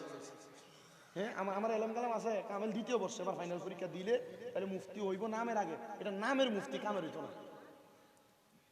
আমার আগে যে হুজুর ওয়াজ করছে, সুন্দর ওয়াজ করছে না, আমরা কই আছিলেন দেখছি তো বাজারটার ভিতর কি একটা খেলা জমাইলেছিলেন আপনারা। আর এখন মনে হয় আমার ছটফটিওয়ালা আর বুটওয়ালাটি মনে বদয়া দিতেছে, দমকার হুজুর করতে গেছে, আমরা সব রিসুতাল হয়ে গেছি। অসুবিধা কি, আমরা বসছি, ইনশাল্লাহ কিছু শিক্ষা বাড়িতে দেবো, আল্লাহ কবুল করো, আমিন করো। তো হযরত সুলতান মাহমুদ গজনবী রহমতুল্লাহ আলাইহি ওনার কাজ হলো উনি তাহাজ্জুদ নামাজ পড়তেন। কি নামাজ? বালা কাম না খারাপ কাম? বেশি বালা কাম। মা আয়েশা সিদ্দিকা রাদিয়াল্লাহু তাআলা আনহা থেকে হাদিস বর্ণিত, তিনি বলেন, আমি একদিন আমার নবীজিরে দেখলাম, নবীজি তাহাজ্জুদ নামাজের মুসল্লা থেকে উঠছেন, এত লম্বা রুকু, এত লম্বা সেজদা, নবীজি সালাম ফিরানোর পর দেখে নবীজির চোখ মুবারক লাল হয়ে গেছে, আর নবীজির চোখের পানি মুবারক পইরা নবীজির গাল মুবারক, দাড়ি মুবারক গুলা ভিজা গেছে। আমি নবীজির জিজ্ঞাসা করলাম, ইয়া রাসূলুল্লাহ, আপনি এভাবে কান্না করেন আর এত কষ্ট করে নামাজ পড়েন কেন? কারণ আপনাকে তো আল্লাহ তাআলা জান্নাতের মালিকই বানিয়ে দিয়েছে। তো নবী সাল্লাল্লাহু আলাইহি ওয়াসাল্লাম বলে, আয়েশা, আল্লাহ আয়াত নাযিল করছে, ওয়া মিনাল লাইলি ফাতাহাজ্জাত বিহি নাফিলাতাল লাকা আসা আইয়াবা আসাকা রাব্বুকা মাকামাম মাহমুদা। আমার কইছে রাতের কিছু অংশে তাহাজ্জুদের নামাজ পড়তে, আল্লাহ আমি যদি তাহাজ্জুদ নামাজ পড়ি আমার মাকামে মাহমুদ প্রশংসার জায়গা দান করব। তা আমি নবী তো উম্মতের পাগল, আমি নবীর উম্মতের আল্লাহ 50 ওয়াক্ত নামাজ দিছিল, আমি কমাইতে কমাইতে এটা 5 ওয়াক্ত টানছি, কিন্তু 5 ওয়াক্ত বললে 50 ওয়াক্তের সওয়াব পায়। কিন্তু নবীজিরে আল্লাহর কাছে ফরিয়াদ করছি, আল্লাহ আমার উম্মত যদি তাহাজ্জুদ নামাজ পড়ে আপনি আমার উম্মতের কি দিবেন? বিদেশ যাওয়ার চেষ্টা করেন, বহু যুবক ফোলাফাইন আছেন ফারেন না যাইতে, মেডিকেলে আনফিট। বহু মহিলারা ঘরে ওয়াজ শুনতেছে, এরা সন্তান হয় না গর্বে, কত জায়গাত মান্নত করে, কাম হয় না। বহু এলাকার মানুষ আছেন ব্যবসা করেন, বরকত হয় না। শোনেন, তাহাজ্জুদ নামাজের একটা বড় বরকত, আর তাহাজ্জুদ নামাজের বড় একটা মুজেজা আছে। এই মুজেজা হইল, কেউ যদি বিদেশ যাইতে চায়, সন্তান হয় না, ব্যবসায় বরকত হয় না, কঠিন রোগে আক্রান্ত, তাহাজ্জুদ নামাজ পড়ে আল্লাহ তাআলা তারে সব নিয়ামত দান করে। আমার দিকে সান বয়স কম, আমার ওস্তাদ শুধু আমার ছোট ছাত্র বয়সে বলছিল, যদি তাহাজ্জুদ গুজারি হইতে পারো আর দুরূদ শরীফের প্রতি বেশি দুর্বল হইতে পারো, আল্লাহ তাআলা তোমাকে অটোমেটিকলি সব দিবে। জিগাইয়েন আপনার স্বামী হুজুর কোনা সাকাত হুজুর আমার কয়টা মাদ্রাসা কুমিল্লা। আমি এতটুক বিশ্বাস করি, আমার উস্তাদদের নসিহতের অনুযায়ী আমি কাজ করাতে আল্লাহ তাআলা আমাকে দান করছে। আপনি যদি করেন আপনাকেও দান করবেন। আল্লাহর হাবিব কান্না করেন, মা আয়েশা সিদ্দিকা বলে, ইয়া রাসূলুল্লাহ, আপনি যে কান্না করেছেন আপনার কান্না করার কারণ কি? বলে, আমি আমার আল্লাহর কাছে বলছি, আল্লাহ আমার উম্মত যদি তাহাজ্জুদের নামাজ পড়ে আমার উম্মতের কি দান করবেন? আমার আল্লাহ তাআলা আমারে জানিয়ে দিতে, গো হাবিব, আপনার উম্মত তাহাজ্জুদের নামাজ আদায় করি, আমি আল্লাহর কাছে যা চাইবে আমি আপনার উম্মতের তা দান করে দিব। সুলতান মাহমুদ গজনবী বলেন, আমি দুনিয়াতে চলাফেরা করা অবস্থায় আমার বাসায় পরিচালনা করার পরে আমি তাহাজ্জুদের নামাজ আদায় করি। সুবহানাল্লাহ। হ্যাঁ, কত নতুন নতুন নেতারা আছে, কত সুন্দর টুপি লাগায়, সাদা পাঞ্জাবি লাগায়, ইমাম সাহেবের পিছন দিয়ে যায় খারো, কিন্তু খায় শুনে খায় কিটা দাড়িটি এমন ভাবে ক্লিন শেভ করে ইমাম সাহেবের পিছন দিয়ে যায় খারো, ফিসা মারা মনে হয় এটা ক্ষেতের গালা কাছাইলে যেমন একবার সমান থাকে নাইল কাছাইলে এর মুখটা মুখ এটা মনে গালা কাছাইলে মতো লাগতেছে। খায় সুদ খায় বস ইমাম সাহেবের পিছন দিয়ে যায় 40 জন মুসল্লি 30 কাতার ঠেললে সামনের কাতারে যায়, এমন মুসল্লিও আছে না নাই? আবার আপনারা এই মুহূর্তে সিটার বাটফার সুদখুর গোসকুটিরে ধরে নিয়ে মসজিদের সভাপতি বানিয়ে দেন, আছে না? সুদখুর গোসকুটিরে মসজিদের সভাপতি সেক্রেটারি বানায় না? দেখবেন সুদখুর গোসকুটিরে ধরে নিয়ে এলাকার সর্দারের মাতাব্বর বানিয়ে দেন। আল্লাহ আমাদের বুঝার তৌফিক দান করুক, আমিন কোন জোরে। হযরত সুলতান মাহমুদ গজনবী রাহমাতুল্লাহ আলাইহি তিনি বলেন, আমি তাহাজ্জুদের নামাজ আদায় করা রুজু করার জন্য আমার রাজপ্রাসাদ থেকে বের হইলাম। রাজপ্রাসাদ থেকে বের হওয়ার পরে আমি দেখলাম আমার বাড়ির সামনে রাজপ্রাসাদের নদীর উল্টা পাশে 4 জন ব্যক্তিকে দেখা যায়, যে 4 জন ব্যক্তি সেখানে দাঁড়ায় দাঁড়ায় পানি হাতাইতেছে, পানি ঘাটতেছে। হযরতে সুলতান মাহমুদ গজনবী বলে, আমি চিন্তা করলাম এতদিন মনে হয় আমি একা একা তাহাজ্জুদ নামাজ পড়ি, কিন্তু না না না, আমার এলাকার এই 4 জন মানুষও তাহাজ্জুদ নামাজ পড়ে। আমার কপাল কত ভাগ্য কত ভালো, আমি বাসায় একা নামাজ পড়ি না, আমার এলাকার 4 জন আমার পজও নামাজ আদায় করে। কিন্তু আসলে তারা নামাজ আদায় করে না, তারা অন্য এলাকা থেকে আসছে বাদশা সুলতান মাহমুদ গজনবীর রাজপ্রাসাদে চুরি করার জন্য। সুলতান মাহমুদ গজনবী চিন্তা করে তারা তাহাজ্জুদ পড়তে আসছে, ওযু করবে, আর তারা আসছে চুরি করার জন্য। তারা ওই পারে দাঁড়ায় চিন্তা করে, দেখরে আমরা 4 জন আসছি চুরি করার জন্য, কিন্তু এই বেটার কত বড় সাহস, এই বেটা একা একা আইছে চুরি করবার লাগিয়া। যে যেমন চিন্তা এমন। বাদশা সুলতান মাহমুদ গজনবী ডাক দিয়া কই, জগতের মানুষ, ও দুনিয়ার মানুষ, আমি এবার তাদেরকে ডাকলাম, ও ভাই আমার সামনে আসো, যেহেতু তোমরা তাহাজ্জুদ গুজারি, আমি তোমাদেরকে আমার পক্ষ থেকে একটু হাদিয়া প্রদান করব। বাদশা মানুষ তো টাকা পয়সা হাদিয়া দিতে অসুবিধা কি, ইবাদতকারী মুখলেস বান্দা, হাদিয়া দিব। তারা সামনে আগমন করলেন, তারা বাদশাকে কোনো কথা বলতে দিলেন না, আর তারা 4 জন জানেও না এটাই যে বাদশা সুলতান মাহমুদ। তারা কয় 4 জনে জিজ্ঞাসা করে, তোমার কত বড় সাহস, আমরা তো 4 জন চুরি করি, তোমরা একা একা আসছো তুমি চুরি করবার লাগিয়া। বাদশাকে ঘটনা দিয়ে উল্টা। বাদশা জিজ্ঞাসা করে, তো তোমরা যে 4 জন একসাথে চুরি করতে আসছো কোথায় করবা? বলে এই যে রাজপ্রাসাদ দেখা যায়। বলে তুমি এরা কি জানো এটা কার বাড়ি? বলে হ্যাঁ জানি, এটা সুলতান মাহমুদ গজনবীর বাড়ি, কিন্তু তারা সামনেই খাড়া। তারা জিজ্ঞাসা করতেছে, আমরা তো একসাথে চুরি করি, আপনি একা একা আইলেন, কারণটা কি? আপনি কি একা একা চুরি করতে পারবেন? আপনার কোনো অভিজ্ঞতা আছে নাকি? বলে আছে। তবে তোমরা যে চুরি করতে আইছো, তোমরা চুরির মাল 4 জন একশো মানে ভাগাভাগি করো, কেমনে মাইর ফিট লাগে না? তারা 4 জন কয় না, আমরা সমান ভাগে নেই, আমরা 4 জনের 4টা গুণ আছে, এই 4টা গুণ দিয়ে আমরা বাদশার বাড়িতে চুরি করবো। বাদশা কয়, আচ্ছা তোমরা 4 জনের 4টা গুণের কথা কছে দেখি, তোমরা লগে আমি শরীকে চুরি করতাম পারিনি। বাদশার এই 4 জনের একজন ডাক দিয়ে বলে, বাদশা কোন জায়গায় রাত্রবেলা যদি চোর যায়, রাস্তা দিয়ে মানুষ হাইটা যায়, কুকুর ঘেউ ঘেউ করে ডাকে? বলে হ্যাঁ ডাকে। বাদশারে আমরা যখন চুরি করতে যাই, কুকুর যখন ঘেউ ঘেউ করে তার মালিককে সজাগ করে দেয়, আমরা কুকুরের বাসা বুঝি। কার বাসা বুঝে? কুকুর বেঈমান না, কুকুর কি না বেঈমান না, কুকুরে যে ঘরে খাওয়ায়, কুকুর এই মালিককে তার বাড়িতে সুর অথবা ডাহাত বা কেউ আইলে ঘেউ ঘেউ করে মালিককে সজাগ করে দেয়। এটার প্রমাণ আমি নিজে আমার আম্মারে নিয়ে 2 মাস দৌড়াদৌড়ি বাহিরে ছিলাম, হসপিটাল যতদিন ছিলাম, আমরা ঘরের সামনে কুত্তা, এটা একবার ঘরের সামনে বসে আছে। কুত্তা বেঈমানি করে না, মানুষ জাতের এক জাত আছে যারা বেঈমানি করে, আছে না?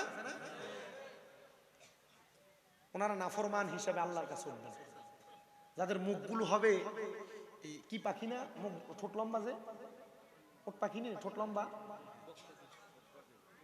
আল্লাহ রাসূল হাদিসে মুবারাকে কি এমন একটা যে কোন একটা পাখির কথাই বলছেন, যাদের মুখগুলো এমন লম্বা লম্বা ঠোঁট আকারে উঠবে।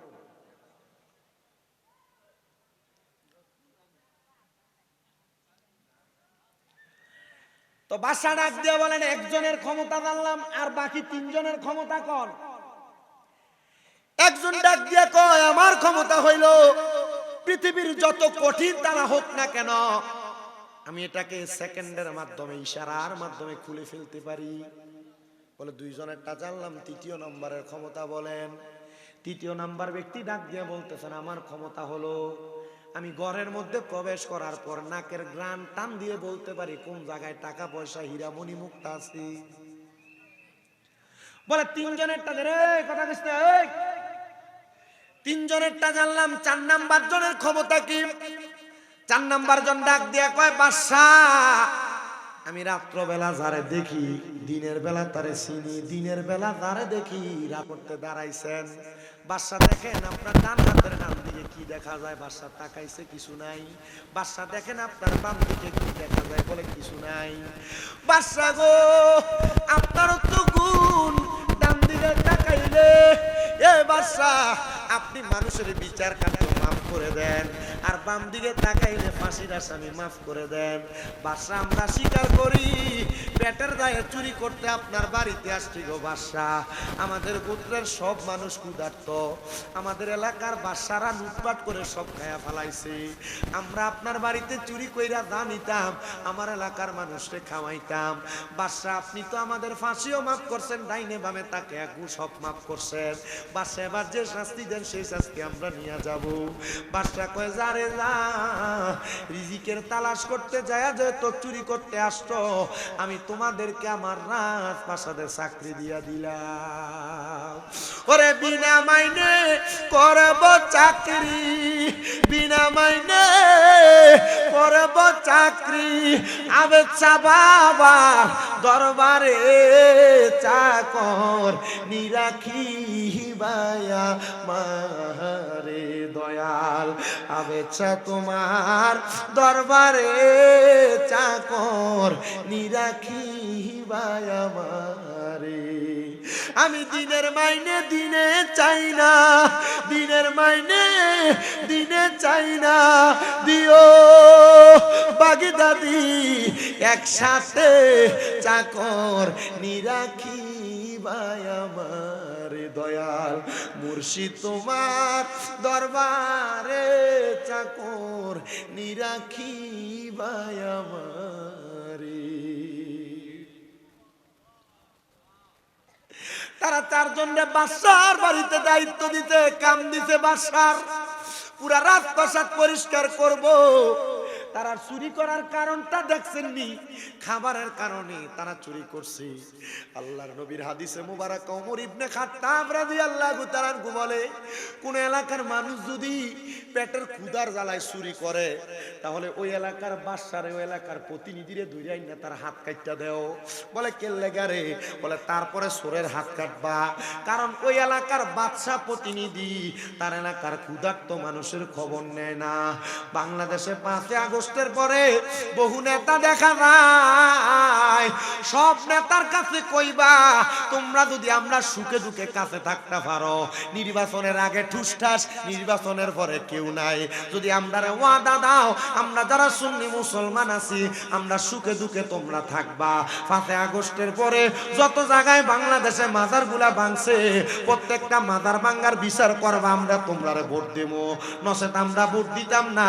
বাংলাদেশের সরকার বাহাদুর সহ ডক্টর মোহাম্মদ ইউনূস সাহেবের কাছে আমাদের আবদার সোশ্যাল মিডিয়ার মাধ্যমে, আপনি যদি মনে করেন বাংলাদেশের মধ্যে আপনি সত্য কায়েম কইরা বাংলাদেশকে শান্তি শৃঙ্খলাবদ্ধভাবে পরিচালনা করবেন, তাহলে বাংলাদেশের আপামর সুন্নি জনতা, সুফিবাদী জনতা যাদের কারণে ইসলাম পাইছে ওই আল্লাহর ওলির মাজার দ্বারা বাঁধছে হাজীগঞ্জের মানুষ, আপনারা বলেন আমরা তাদের বিচার চাই কি চাই না?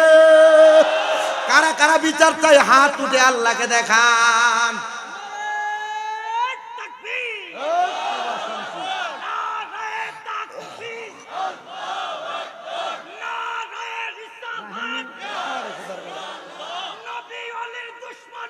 হুশিয়ার সাবধান,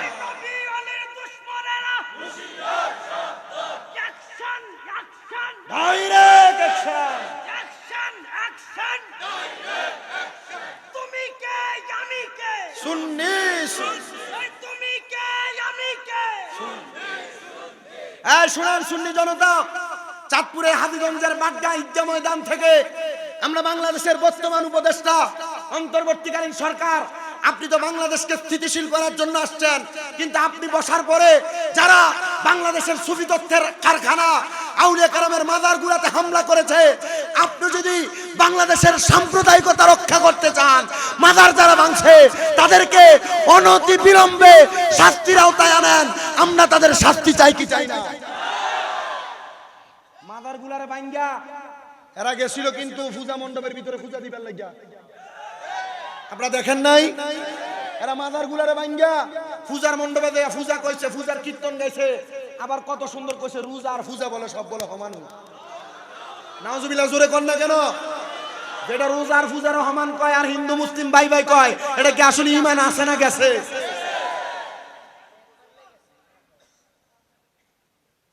সিন্নি খেলে কারু ছিল মোল্লা ছিল না, আউলিয়া কারাম না আইলে তুমি ইসলাম পাইতা না, ফরনে ধুতি থাকতো বেড়া। এ আউলিয়া কারামের মাজার ভাঙছে।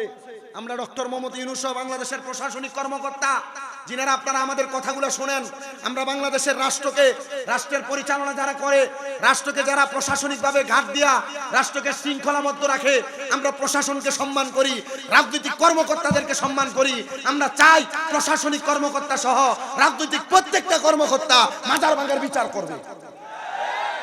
যারা বিচার করবে, যারা বিচারের পক্ষে থাকবে, আল্লাহর পক্ষে থাকবে, আমরা তাদের পক্ষে আছি। আর যারা বলবে যে না বিচার করতে পারতাম না, আমরা তার লগে তেল মালিশ করে চললাম, আপনি যান আমিও আই। কথা কন না কেন? আল্লাহর ওলির মাজারে হামলা করবেন আর আমরা আপনারা বন্ড আর মুনাফিক কইলে আমরা লইতাম? শয়তানের দল। আপনার কি কষ্ট হইতেছে নাকি? কি উপদেষ্টা হইলে কিছু কইছে আপনার খারাপ লাগতেছে? আমি সুন্নি হিসাবে আমার দায়িত্ব।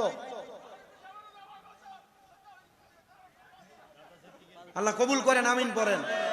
এসকো বেটা প্রেমের বিষে দর্শে গো যারে, ওরে কি করিবে ও যাই তার গো বিষে পরাণ যাই, মুর্শিদি প্রেমে পরাণ যাই গো। এটা তো পাগলা করা শুনি না হলে এমনি কেমনে সানছে? বুড়া বয়স লাগে, 16 বছর জোয়ান বেটা।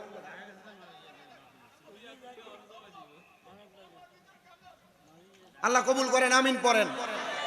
আউলিয়া কেরামের পাওয়ার আছে না নাই? আউলিয়া কেরামের মর্যাদা পাওয়ার আছে না নাই? তো কথা কোন জায়গায় ছিলাম? চাকরি দিয়ে দিছে, আমার সময় আছে আর 18 মিনিট টাইম বাইন্দা দিয়ে দিছে। আপনারা কি একটু আসেননি কতক্ষণ? যদি থাহেন ওয়াজ হইব, আমি কিন্তু ডাবল ডাবল মাহফিল নেই না। সাকাওয়াত হুজুর দাওয়াত দিছে দেখে উনি আলেম, হাফেজ সাহেব, মাওলানা আমার উস্তাদের মতো এলাকা দাওয়াত রাখছি। এই দাওয়াত রাইখো টাইম মতো। আমি কইছি হুজুর 12:30, আমি চেষ্টা করছি 12:30, কিন্তু আমরা দোয়ান দিলে আমি 12:30 ইস্তে যাইতাছি না। 29 উপস্থিত হয়েছিলাম এই জায়গা। তো আমি যেই কথা বলতেছিলাম, বাদশার বাড়িতে চাকরি দিছে 4 জন, মনে আছে নি ওয়াজ? বাদশা শর্ত দিছে, শর্ত হইল 5 ওয়াক্ত নামাজ পড়া লাগবে আর তাহাজ্জুদ নামাজ পড়া লাগবে। মারহাবা কইলেন না? রাজি হয়েছে। বাদশা বলেন, আমি তারারে 1 সপ্তাহ চাকরি দিয়া আমি আর এই 1 সপ্তাহ 5 ওয়াক্ত নামাজ ছাড়া বাড়তি কোনো ইবাদত করি না। কারণ আমি চিন্তা করলাম এরা তো বাদশার বাড়িতে চুরি করা সাহস করে লাইছে, কাম দিয়ে দিছি, কোন সময় আমার বাড়ি চুরি করে লইয়া থাকা। এই কথা চিন্তা করে বাদশাকে আমি আর ঘুমাই না। একদিন 7 দিন পর্যন্ত পাহারা দিয়ে আমি 7 দিনের দিন ঘুমাইতে গেছি। আমি ঘুমায়াম, তাহাজ্জুদ নামাজের সময় জাগ্রত হইলাম। জাগ্রত হওয়ার পরে আমি আবার তাহাজ্জুদ নামাজ আদায় করলাম। আদায় করে ফজরের নামাজের অপেক্ষা করতে লাগলাম। তাহাজ্জুদের মুসল্লার মধ্যে বসা, তাহাজ্জুদের মুসল্লার মধ্যে বসে থাকা অবস্থায় আমার ঘুম ঘুম ভাব আসছে। এমন টাইমে আমি আমার নামাজের মুসল্লাটার মধ্যে সাজদায় পড়ে ঘুমিয়ে গেলাম। হঠাৎ করে আমি দেখতেছি গো দুনিয়ার মানুষ, তোমরা শোনো, আমি দেখি আমার ঘরে রাহমাতুল্লিল আলামিন হাজির হয়ে গেছি। সুলতান মাহমুদ গজনবী বলে, জগতের মানুষ,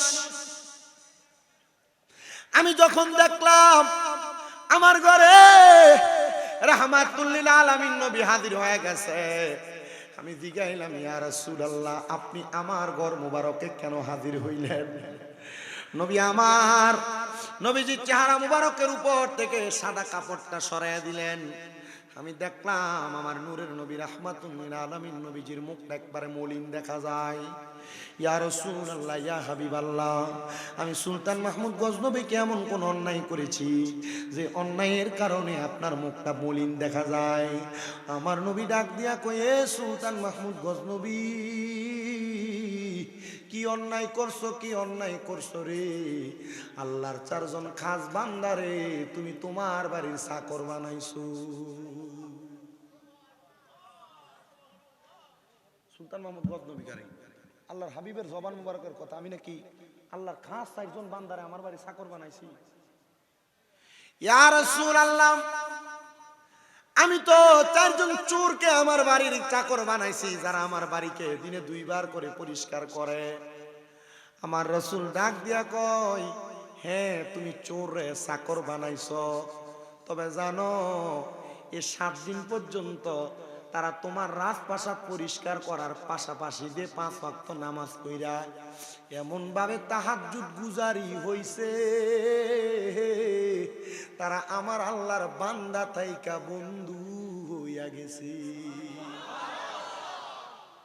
বাড্ডার কত মানুষ মারা যায়, 2-3 বছরে কোনো খবর থাকে না, কিন্তু আবেদ চাল মাদানি কতদিন হয়ে গেছে পর্দা নিছে। প্রতি বছর উরুসে নববীর মধ্যে হাজার হাজার মানুষ আসে, কারণ তারা দুনিয়ার কোনো সাধারণ কাজ করে পর্দা নেয় নাই। আবেদ চাল মাদানি রওজার কাছে যাইয়া পশ্চিম দিক করে পিছ দিয়ে আবেদ চাল মাদানির চেহারা বরাবর মুখটা কইরা চোখটা বন্ধ কইরা আবার নিয়তে জিজ্ঞাসা করে, ও আবেদ চাল মাদানি, আপনি কেমনে গো দুনিয়ার জীবন সাজাইছেন? কি এমন কাজ করছেন আবেদ চাল মাদানি? আপনার কোন কাজের কারণে আপনি এত মহাস্থান গড় লইয়া বৈশা রইছেন? এমন কোন কামের কারণে আপনার ইন্তেকাল, আপনার উফাতের, আপনার বিদায়ের এত পরে এত মানুষ আপনারে দেখতে আসে, আপনার দরবারে বীর জমাই? আবেদ চাল মাদানির জবাব হবে একটা, আল্লাহরে পাওয়ার জন্য যত রকমের চেষ্টা দরকার, নবীরে খুশি করার জন্য যত রকমের মোহাব্বতের দরকার, আমি আবেদ চাল মাদানির অন্তরে ছিল। এবার আপনারা বলেন, আমরা যদি এমন ভাবে ইবাদত করি, আমরা এমন আল্লাহওয়ালা হওয়া সম্ভব কি সম্ভব না? আরে আবেদ ছায় আমার আল্লাহর বন্ধু কোন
জানি না তুমি এমন করে ছেড়ে যাইবা আফজর আলী পাটোয়ারিয়া গে, জানি না তোমার আত্মাতে মি সায়াতা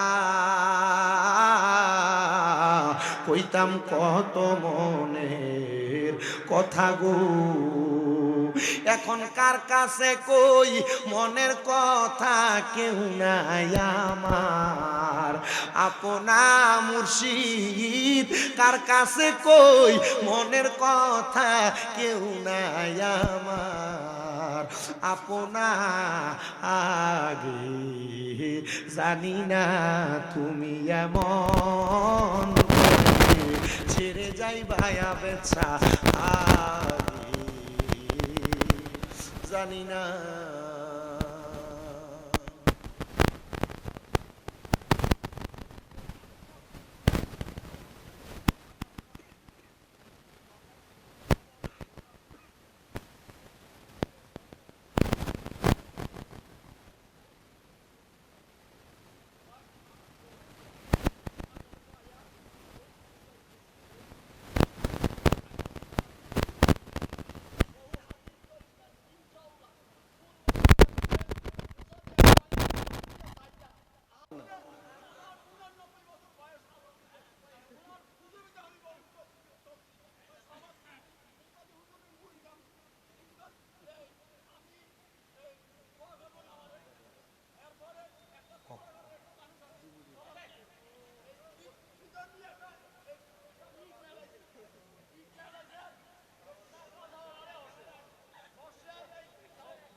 মারহাবা কর না বেটা, উনি তো আল্লাহর শান বুঝাইতেছে।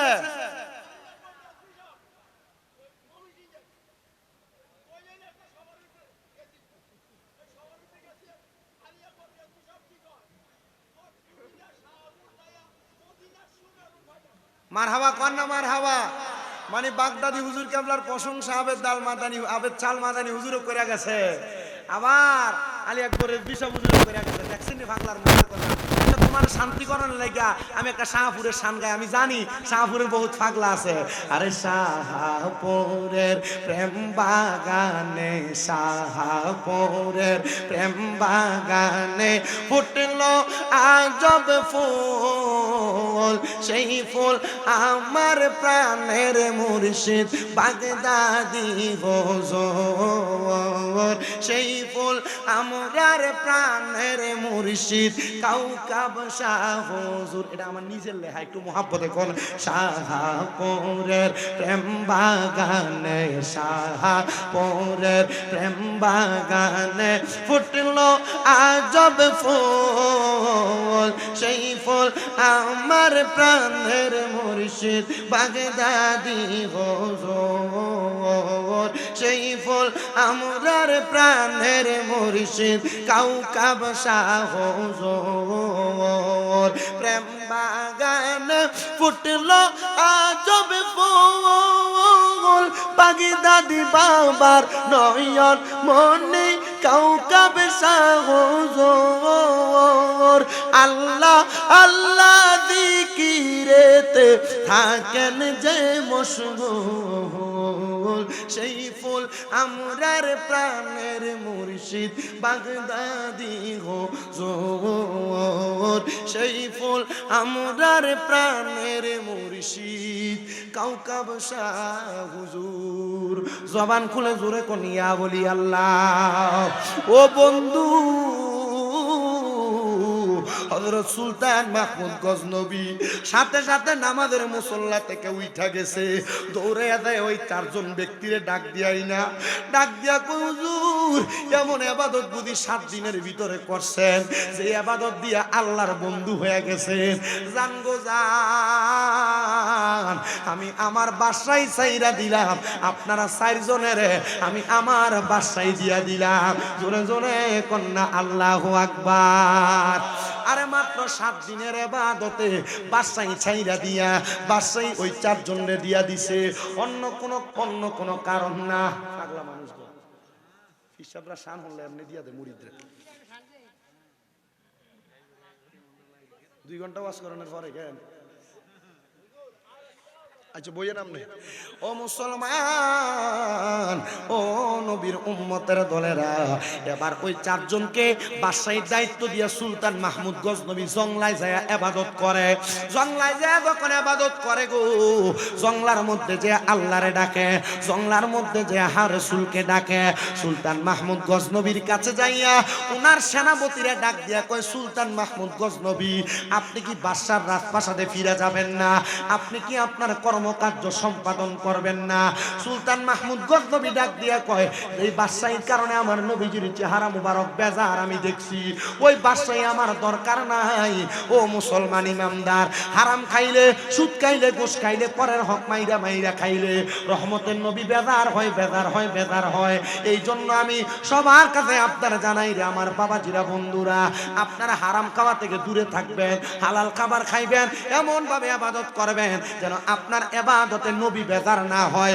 নবী যদি বেজার হয় আল্লাহ বেজার হয়ে যায় নবী যদি খুশি হয় আল্লাহ খুশি হয়ে যায় আপনাদের সবার কাছে আপনারা আল্লাহ এবং তার রাসূলের সন্তুষ্টির জন্য কাজ করবেন আল্লাহ এবং তার রাসূলের খুশির জন্য আপনারা কাজ করবেন আল্লাহ এবং রাসূল যেই কাজ করলে খুশি হয় ওই কাজগুলা করবেন রাজি আছেন কে কে হাতটা উঠিয়ে দেখান বলেন আল্লাহ রাসূলকে খুশি করার জন্য নামাজ কি চলবে না বন্ধ হবে আপনারা বলেন নামাজ চলবে জোরে কইতো নামাজ রোজা আস্তে কয় মনে হুজুর এনতে বিরানি ফুটলা ডলে বাড়িলে আর খবর নাই জোরে চলবে কইতইব আল্লাহ রাসূলকে খুশির লাগে নামাজ রোজা হজ যাকাত দান সদকা সালাম দেওয়া সুদখানা সাবধান আল্লাহ আমাদেরকে কবুল করেন 7 দিনের ইবাদতে বাদশাহী পেয়ে গেছে আর বাদশা বলে এই রাজপ্রাসাদে গেলাম না যে রাজপ্রাসাদে বাদশাহী পরিচালনা করার কারণে নবীজির চেহারা মুবারক বেজার দেখছি আল্লাহ তাআলা আমাদেরকে সেই নবীর পাগল হিসেবে কবুল করেন লাস্ট এ পাগলা তো কইছে নবীর একটা শান হুজুর কি কোন শেষ করে দিয়া এরপর বিদায় নিয়ে কোন রকম বাজ্যে যদি ঘুমাইতাম ফেলি একটু মোহাব্বতে আমার সাথে জবানটা খুইলা ইশক নিয়া পড়বেন আমি তোমার প্রেমের ভিখারি ইয়া রাসূলুল্লাহ আমি তোমার প্রেমের ভিখারি বলেন আমি তোমার ইয়া রাসূলুল্লাহ আমি তোমার আরে বলেন আমি তোমার প্রেমের ভিখারি ইয়া রাসূলুল্লাহ আমি তোমার আপনারা কি রাসূলের প্রেমের ভিখারি এটা কইতে কষ্ট হইতাছে কিন্তু মোহাব্বত এশক নিয়ে না ধন্য করো মোরে গো রাসূল ধন্য করো মোরে হেজাব উঠাও দিদারে দেখাও ধন্য করো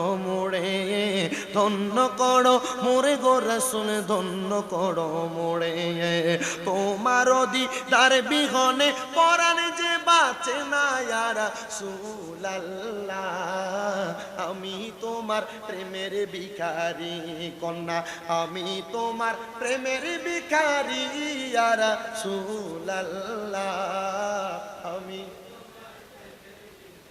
নবীর প্রেম আসেনি অন্তরে শেষ বেলায় 2 হাত সোজা করে ফেলে সোজা একটা প্রেমের বাগান সাজাইছেন না বাড্ডায় শেষ হইতে না তুলে দিছে আমরা সাকত হুজুরে এই 2টা হাত রে নবী রঙের পতাকা মানে লারা দিবেন আর করবেন মোহাব্বত হুজুর আপনি এত সমস্যা না আপনামান এরকম মোহাব্বতে আমি তোমার প্রেমের ভিখারি ইয়া রাসূলুল্লাহ আমি তোমার জোরে আমি তোমার প্রেমের ইয়া রাসূলুল্লাহ আমি তোমার ইয়া রাসূলুল্লাহ ইয়া হাবিবাল্লাহ আমরা তোমার প্রেমের ভিখারি আল্লাহ নবীর প্রেমে আউলিয়া কেরামের সোহবতে আমাদের জীবন কাটানোর তৌফিক দান করেন পড়েন আমিন আর যেই বিষয়ে বয়ান করছি প্রত্যেকটা বিষয়ে আমলে জিন্দেগিতে বাস্তবায়ন করার তৌফিক আল্লাহ দান করেন